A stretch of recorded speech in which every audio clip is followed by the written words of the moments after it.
ونفتح الليل الآخر إذا بدكم في هذه الليلة الملونة، ونبدأ بالكلام بعبارات بسيطة لأنها عميقة، وكأنك تستضيف للصفحة الثانية أو اللون الثاني من صفحات هذه الفترة المباشرة على إذاعة الزمن.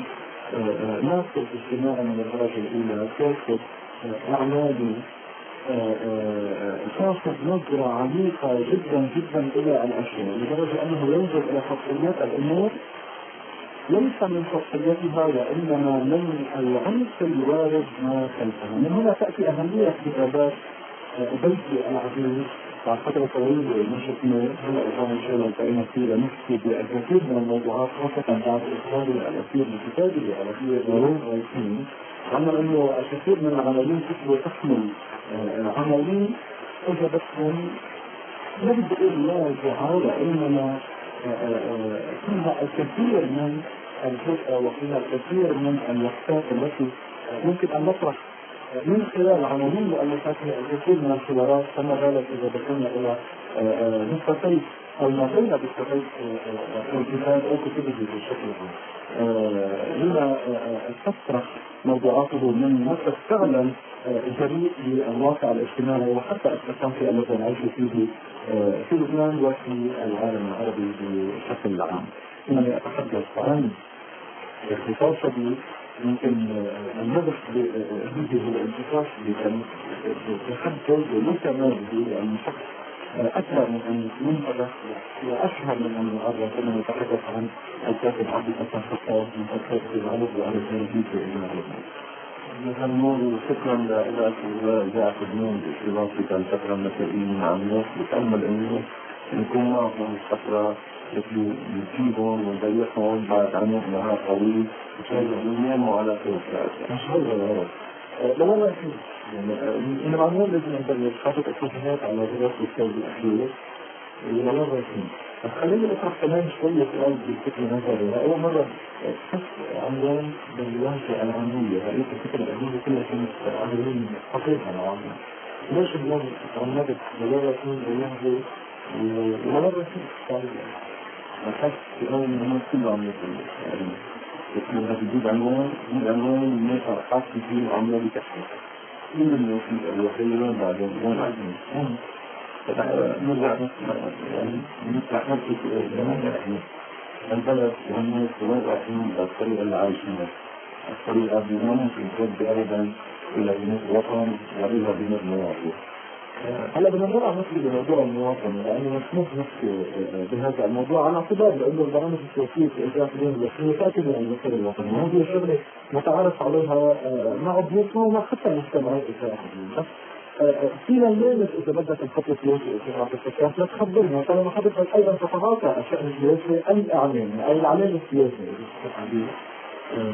في أحكي ولا في أحكي؟ تفضل. يقول طبعا حضرتك المستشار الإعلامي لرئيس إنجينير. لا أنا من طريق الإعلام اللي موجود عند رئيس الأنفي، فمش أي مستشار يعني من طريق الإعلام من طريق المستشارين؟ لا. طيب والله هل مرة بس من الداخل يعني لوين رح نوصل؟ هل سيبقى البلد كما هو ممكن أن يشهد تشكيل حكومي إن شاء الله بالقريب؟ هذا اللقاء موجود بصفتي شخصية، بس على كل حال صحيح بصفة شخصية. بس أنا عم بحكي هلا على هذا حوارنا لنفصل في الموضوع، بس من باب تفهيم الناس على اعتبار لوين رايحين. يعني حضرتك طارح الموضوع نطمن الناس طبعا يعني هلا لو كل العالم تفكيرون رايحين شغل هي تفكير حكي طبعا نحن يعني في عندنا بتقاليدنا السياسية اللبنانية شغلات ما بتنفهم للخارج، ونحن حتى بالذات أحيانا لما نوصل إلى اعتبار من كيف هيك وبعدين شو ترجع الفكرة الأمور ثاني يعني نسميه أو صراحنا على تسمية الطريقة اللبنانية.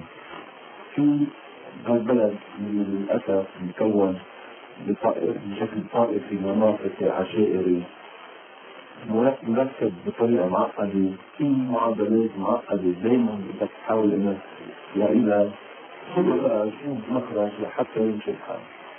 وهذا دائما تركن العقل اللبناني الفظيع بالابتكار انه يلاقي مخارج وحلول سحرية وغريبة وغير مألوفة للمشاكل هذه.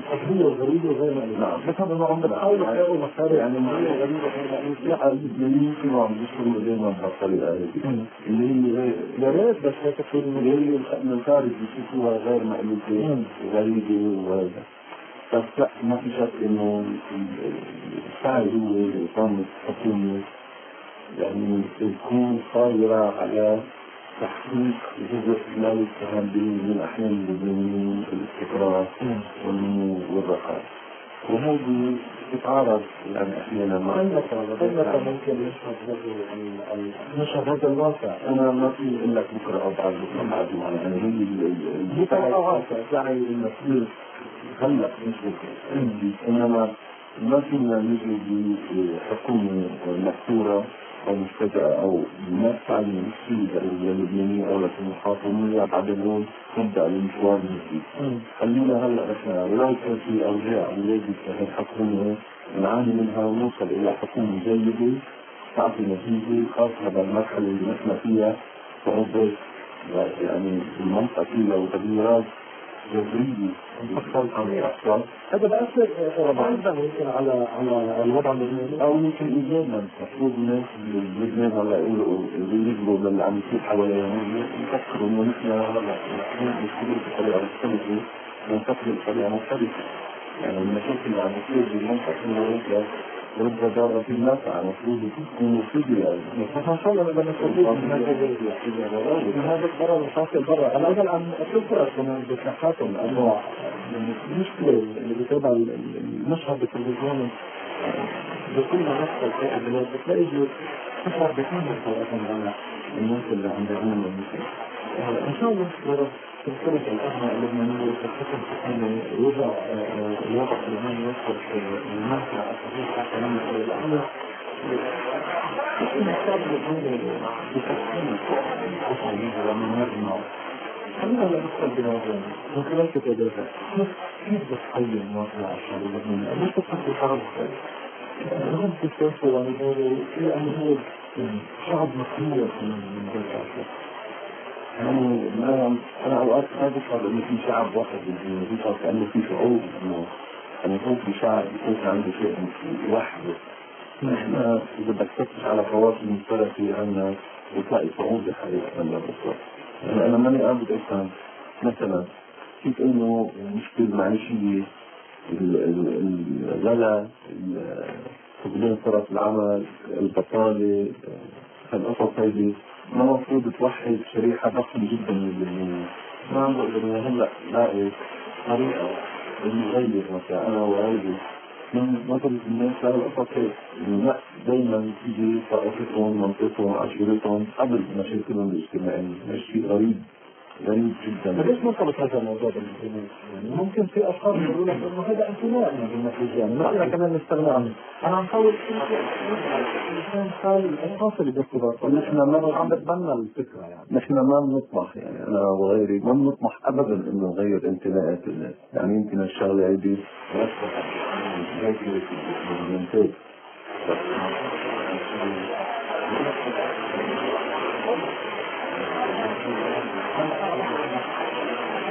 الواحد بده يطرح مشاكله على او الوصول على طائفته، عم يفضل العودة إلى طائفته قبل ما يطرح حل لمشاكله، لأنه المشاكل يمكن عامة مش بس يعني كل الطوائف عم تعاني من نفس المشاكل. لو فينا شوي نقدر ندخل بهذا الموضوع بيكون شغل كثير منفع على طريق الشعب اللبناني، بس إذا بدك أشارك نقطة كمان خارج إنه نتوقف عنها، واللي هي تشعر بأنه الشعب اللبناني هو عبارة عن عدة شعوب. هل إجا إحساسك بهذه التفرقة إذا بدك الشعبية؟ لأنه المجموعات الطائفية والمذهبية عندك كل وحدة ألوانها مختلفة داخلية وخارجية عندك الطوائف والمذاهب الأخرى. هذا السبب حيث حالك أحيانا كأنكم فيدراليين من الشعوب أو الطوائف والمذاهب. يعني كل طائفة أو كل مذهب عنده أجندة خاصة. يعني بشعوب برا فيها فبتحس إنه في اختلافات في الرأي، ما فينا أنا أعرف ولا بس بتلاقي فواصل مشتركة عادة أكثر من الاختلاف. بدي أحط القانون اللبناني ما عندنا أجندة عامة يعني تصلح لكل الطوائف لكل الانتماءات الموجودة في لبنان. نظريا إيه بس وين في القانون اللبناني قبل ما يكون في مؤسسات؟ ما في مؤسسات صارت لبنان. مؤسسات لبنان أو مشهورة أو خلص وقفت عن العمل وهي طواعية وما عم تعمل شيء. حتى يعني لبنان إذا بدك رسمي أو دولي أحيانا أنا بشعر إنه موجود في مدينة بيروت الكبرى وخارج ما في شيء. خارج بيروت الكبرى ما في دولة، ما في مؤسسات. في ناس عم تشتغلوا في أجندة خاصة فيها تماما. هذه هون الدولة مش عملية بس إنه غير كل المناطق اللبنانية أجمعنا. لبنان صغير كثير بشكل أي شيء بيصير بأي منطقة بيعرف فيه الطرف الآخر يعني. أما لبنان مين بيتبتك حسن أو كيف ما بعرف إنه ما في شيء بينخفض فيه حتى ما في أسباب بالشكل. أي مدينة أو منطقة بتخفف إن تتفرع أي شيء خارج بيروت عندك مشكلة فيه، عندك مشكلة كبيرة يعني المائية وغيرها. والدليل إنه بالنسبة طيب هذا كمان بتقدر بتتفق إذا تسمح لي مش كثير دقيق يعني أحيانا يعني لما مثلا بتلاقي مدينة صيدا مش الحال فيها، مدينة طرابلس مش الحال فيها، جونيا مش الحال فيها يعني. لا شو اللي ماشي الحال؟ شو اللي ماشي حال طرابلس؟ شو اللي ماشي حال صيدا؟ لو ماشي الحال ما بتلاقي كل سكان لبنان مدينة بيروت وضلوا بمناطقهم وعم يشتغلوا وماشي حالهم ما محتاجين ابدا. يعني اغلبهم اهل قرى. في ناس كثير عم يجوا من طرابلس يشتغلوا ببيروت. ليش؟ سبب المركزية اللي صايرة بلبنان، سبب عدم تواصل فرص عمل عندهم لانه ما في تنمية بمناطقهم. طرابلس في المدينة الثانية حجما بعد بيروت. اوعى تفكر ابدا انه قبل فرصتها. حضرتك بطرابلس؟ لا ما قبل فرصتها، كما انه ما اخذ فرصتها بعلبك ولا بنت البيت. يعني عندك مدن ضخمة كثير على حجم عدد سكان لبنان، ما فيها أي شيء غير إنه الواحد عنده بيت بيطلع عليه كأنه لما يكون في عنده تعزية. شو اللي لازم يصير؟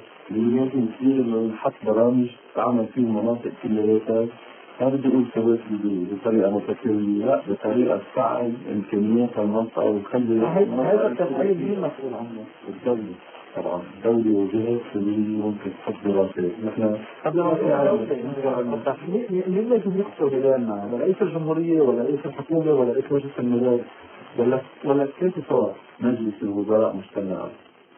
مجلس الوزراء مجتمعا هو اللي شغل في يحط خطط، ومجلس النواب شغل في يشرع هذه الخطط ويناقشها ويشرعها. بس على كل حال يعني المفروض بدي اقول لك انك تنظر لكل المناطق بشكل انك تقول احنا شو فينا نطلع اكثر شيء ممكن لهالمنطقه هذه ونحسن الوضع اكثر شيء ممكن والمنطقه هذه ونفيد الناس اكثر شيء ممكن والمنطقه هذه.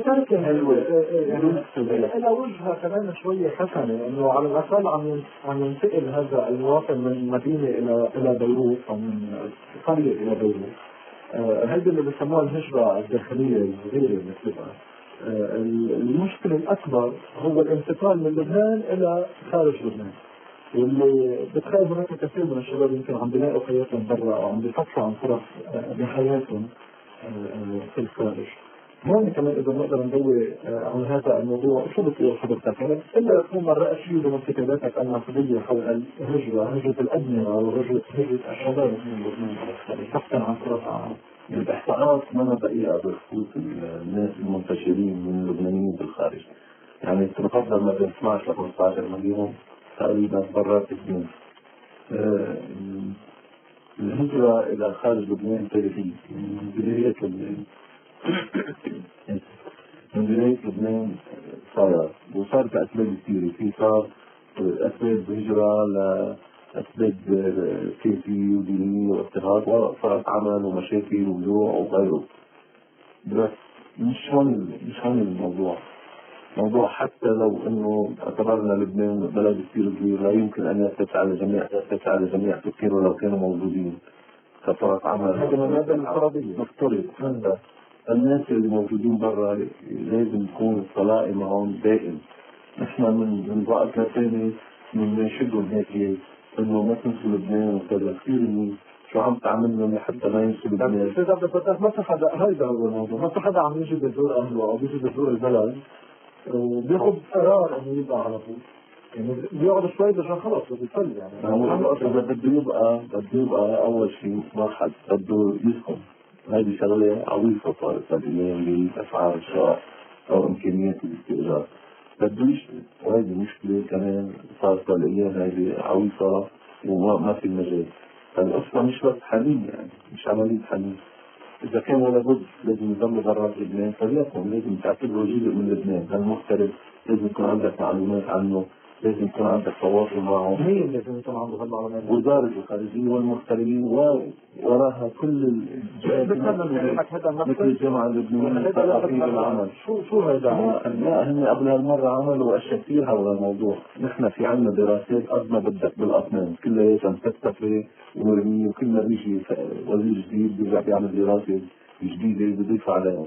قلنا عن بطاقة المغتربين، حكينا عن التواصل معهم، حكينا عن اللوبي اللبناني، حكينا على حق المغترب بالتصويت والاقتراع من الغروب بالخارج، حكينا على انه لازم نعطيهم فرصه لسعاده هويتهم اللبنانيه. بس في شيء من هذا ما عملنا شيء، في شيء من هذه العناوين تم ولا شيء لانه نحن داخليا وخارجيا فينا نيجي نحط خطه او فكره عامه نرجع نمسك المصدر الصغير الاصيل المجرد مصدر المذهبيه والطائفيه والمناطقيه والعشائريه وننسى منقص. ونصغر الحجم على انه البلد اذا رجعنا اعطيناهم هويه ايش رح نتخربط مدى عددهم ديموغرافيهم مش عارف شو كذا، لا الفكر يعلمنا كل مره هيك، كل ما نجي نعمل اي شيء في فائده معينه نقيسها على مقياس قصير وصغير ومتعصب نوقف هالشغله. بحسبوها طائفيا حتى عند المغتربين كل شيء بالمقابل بس نحن شاطرين نورد لهم المطربين تاعونا يغنوا أشجان وألحان عن لبنان يا غايبين يرجعوا كمان وين بدهم يرجعوا؟ كمان هذه بده يرجع، يعني برجع بقول لك لا في مي لا في كهرباء في أزمة سير مشواره للبنان قلب غم عليه، يعني أول ما يوصل إذا كان في بلد منظم، يعني أول ما يوصل على المطار لغاية ما يغادر وعم يسمع المعاناة اللبنانية والمشاكل والقصص هذه بطل شو الحل سيد عبد الفتاح؟ يعني كمان والله مشكلة نحن فيها، يعني المشكلة إذا ضلوا برا ومشكلة إذا رجعوا للكفاية. أنا ما عم بحكي عواطف، أنا عم بحكي المصلحة، خلي مصلحتنا نرجع نفكر من جديد إنه نحن بدنا شغلة تعطينا نتيجة، والشغلة اللي تعطينا نتيجة ما في مجال إلا أن تكون بعوضة معرفتين، إلا أن تكون فاعلة وكل شيء بإيدها وكل المقدرات بإيدها، وإنه يكون في مواطنين تعلو فوق كل الباقي. ما حدا عم يتدخل بمشاعرك الدينية، ما حدا عم يتدخل بمعتقدك الديني، بس بالنهاية لازم يكون في مواطنين لبنانيين تعالوا على كل هالشغلات هذه. الإنسان اللبناني الذكي اللي عمل العجائب برا، عمل تغييرات بشركات ضخمة حولها من شركات فاشلة إلى شركات رقم واحد، اللي قدر يعطي لبلدان الخليج ولغيرها يعني مشاركات وافكار واضافات ما قادر يعمل شيء بالدين حتى على صعيد المريخ يعني. طب ليش ما بيقدر يعمل شيء بالدين؟ يعني ما في، لانه ما في عندهم فرص. يعني حكيت كمان بشهر العشر اوكي هو مثلا شيء بنفس خاصه بالمكان الفضائي. طب اذا رجع على لبنان يمكن على الامم ولا في يقدر يطلع شو في انسان وغير مين اللي قدر يحيي هالشركات وغير مسارها تماما؟ كلهم من اللبنانيين ناجحين يجون على لبنان لحتى يعملوا شيء نوقف ويرجعوا بوشهم. برجع بقول لك نمسك المسطره الضيقه الصغيره حياة بلا ما يقول لا ما حياة هونيك انجح.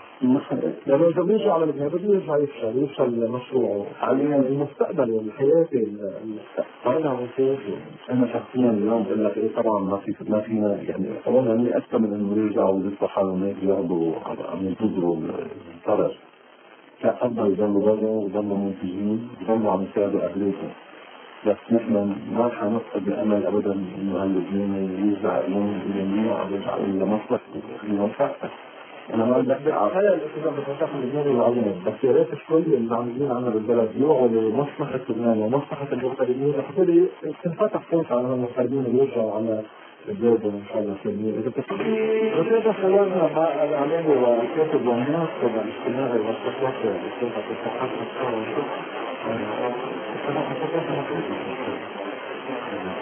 اليوم عندي شوي عناوين في حياتنا.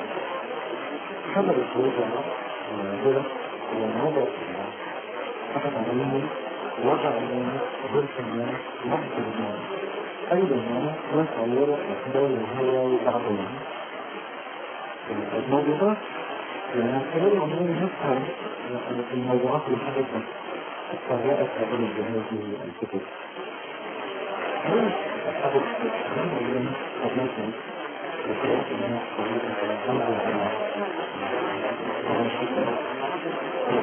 أنا ما أعرف أن أعطي الكتب مناسبة عمل الحياة ونسبة من الحياة أثر على أساسه. أنا مثلي أن نشأت بالآن في بيتنا تعلمنا من الإسلام بالآخرين ونقل اهتمامنا وتكبر مع الوقت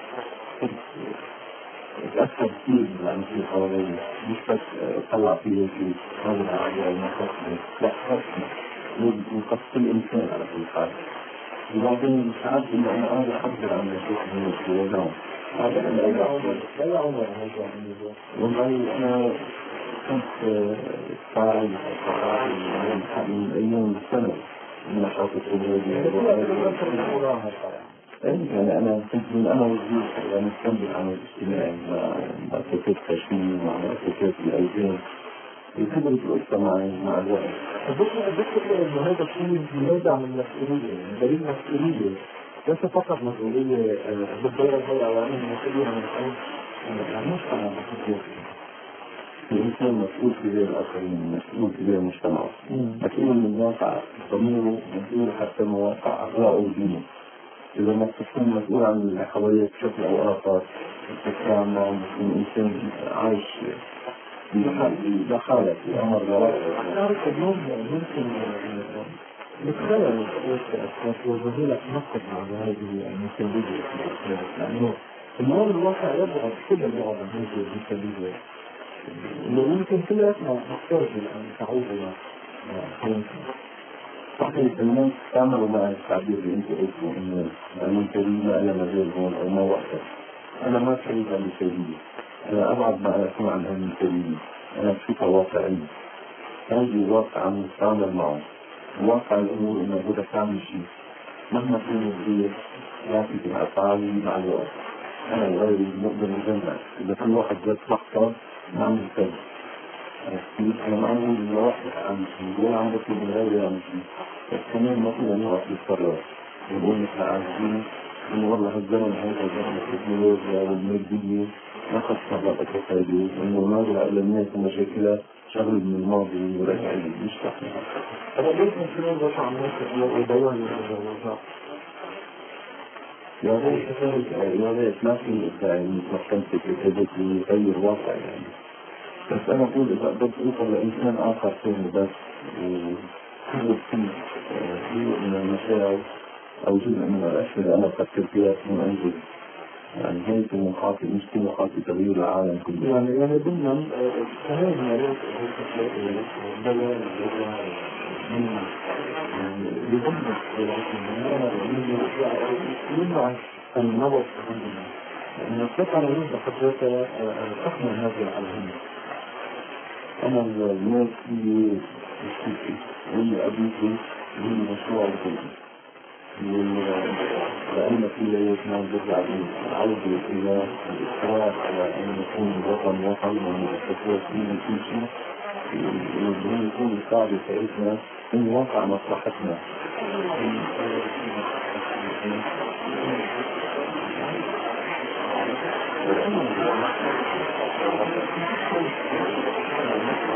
مصلحتي إنه يكون ابن الجبنان مش مجيب، مصلحتي إنه واحد جاي التنسيل والانتفل، مصلحتي إنه يدرس على شغل في اليوم مع عرض الحرب، مصلحتي إنه أكل لقمة منها ملوثة ما فيها غش. كل اللي عم يقوله هذا هو الواقع، بس كمان قديش من مصلحتنا يكون في تكون أنا الجابر ما في مصلحة لأنه يتطور شيء بس هذه الهلاك أعتقد إن يكون بناية يعيش فيها مجدي وبتكون فيها خراب ودمار ودفين ودفين ما فيش من السبب. لما يكون في خلاف بين الوزارة أكيد السبب بيكون من الجسد. ما ممكن يكون بس الحق على واحد بس. هلا الجزء هذا الإطلاق بيقرؤون هذه الشعر بدك تنظر لنفسك أنت كيف ممكن تكون أنت مسبب لهذا والحل بالطريقة هذه إنك ممكن يكون التبعية كل شيء ممكن جدا بس أهم شيء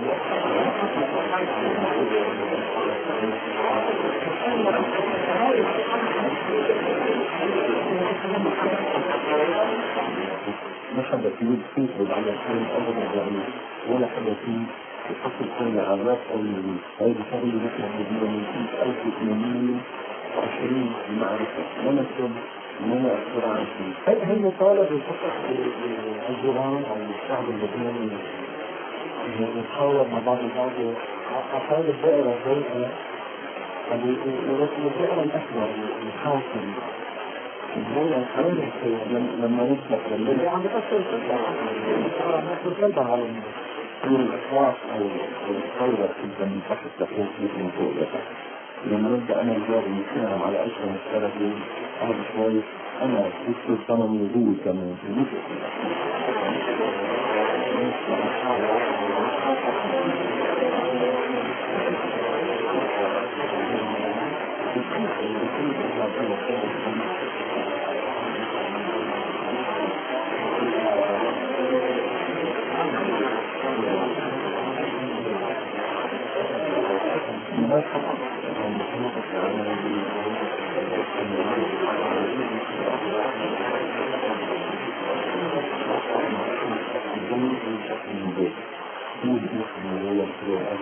العمل على البيع حتى يوصل إلى تسلية يعيش في البيت هذه تسلية تسليات وتسليات وتسليات يريدون مطلوب أكثر من ذلك من التسليات والمساومة من عملية التسلية اللي عم يصل فيه نحن اللي عم نصير مساومات حتى محاصر تقريبا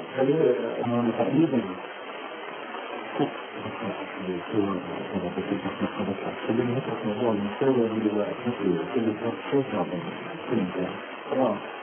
التسلية هي محاولة من طرفين إلى إيجاد خط مشترك وإلى الوصول في طريق نصب تسلية علمية في مكان ما يجمع بين الطرفين.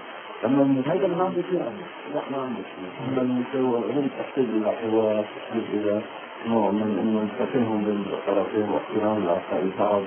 أما المساومات هي عملية شد الصوت عندي شد الصوت عندك وأشد معلم جدا قبل ما نقطع معه. حتى أنا أقول لك خلي أنا موافق على المحافظة موافق على المساومة ماشي عظيم بس كل طرف خلي على الأقل يقدم أفضل ما لديه يعني إنه أوكي هذا الوظيفة أو الدور أو هذا المنصب لإلك عظيم بس لو عندك ما في عندك أشخاص صار نقصد أفضل ما على الأقل نقدر نقدم الناس بالمعين على الأقل نقدر نعمل شيء أريد كودك أمنا في العنوان العريض أي ناس من الناس مثلا عم بتأواني أنا اللي عم بصير ليش واقفين عم يتفرجوا عن أي ناس كنا واقفين بعضهم الناس اللي قاعدين عمالين ياكلوا ويشربوا ويناموا بس هذا دورهم ما لهم بقي ما لهم شغل في اللي عم يحصل بحياتهم يعني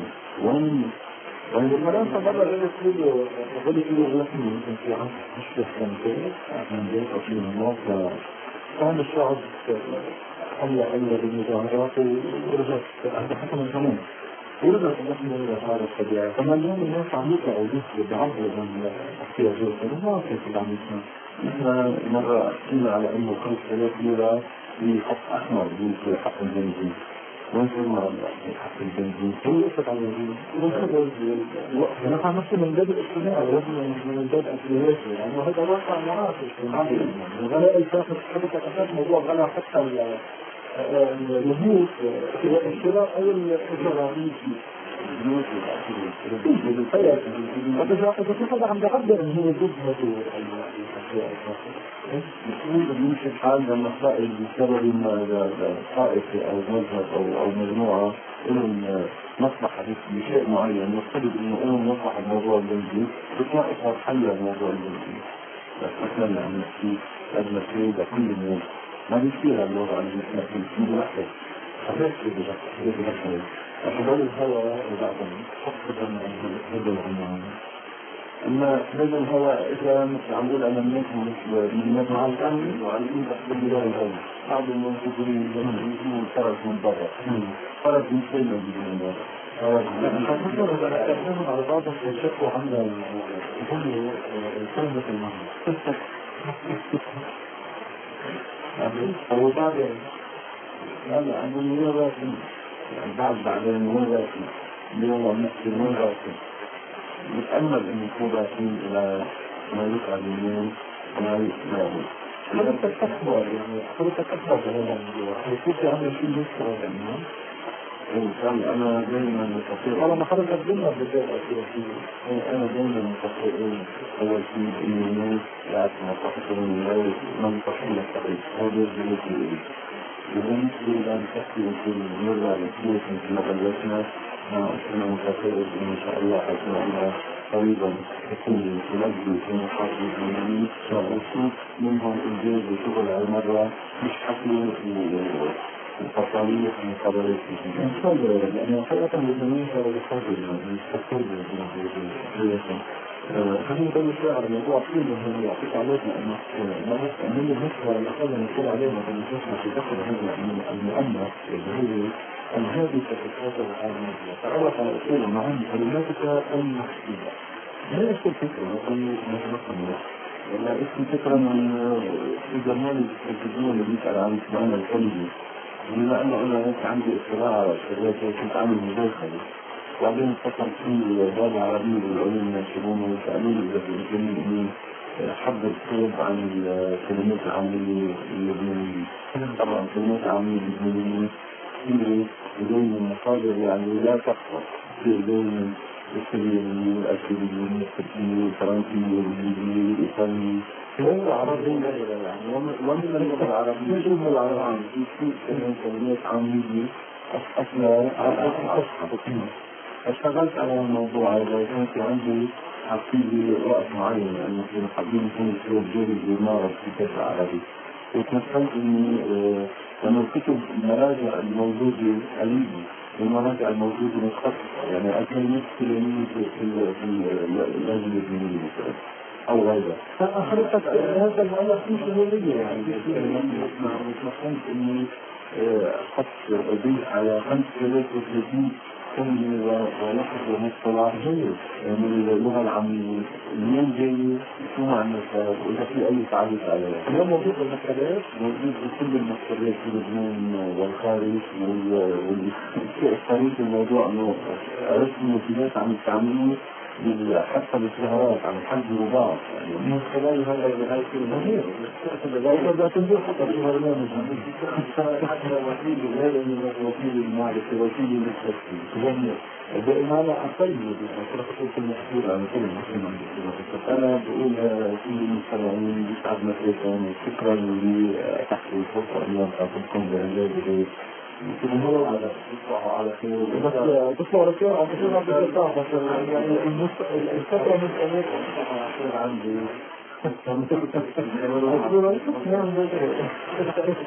لا لا بعد ما أخذنا القصة هذه بدأت إذا كنت على البرنامج إذا أحسن الأشياء فيه ثلاثة كثيرة بكثير إن شاء الله بيكون يوم آخر ويوم أفضل إن شاء الله أنا